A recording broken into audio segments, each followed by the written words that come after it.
Welcome back to another quick guide today. We'll walk you through how to use OneDrive to transfer files to a new computer. To use OneDrive to transfer files to a new computer, we have some few steps for you. On your old PC, open OneDrive by clicking the OneDrive cloud icon in the taskbar, or open OneDrive from File Explorer. Sign into OneDrive. If not signed in, enter your Microsoft account credentials.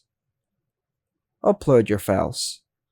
Open the OneDrive folder in the File Explorer.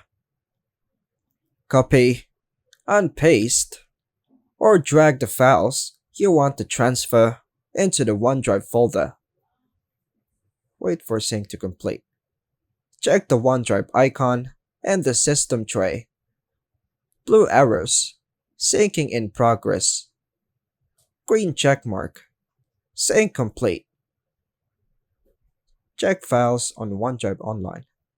Go to OneDrive Online and sign in to verify that your files are uploaded.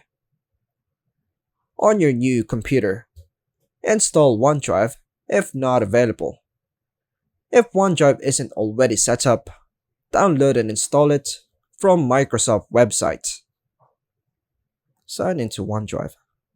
Open OneDrive and log in with the same Microsoft account used on your old computer. Start syncing files. Open the OneDrive folder and the File Explorer. Files will automatically download from OneDrive. Wait for sync to finish. Check the OneDrive icon in the taskbar to confirm that all files are downloaded. Access your transferred files. Open File Explorer, OneDrive, and all your files should be available. Free up space.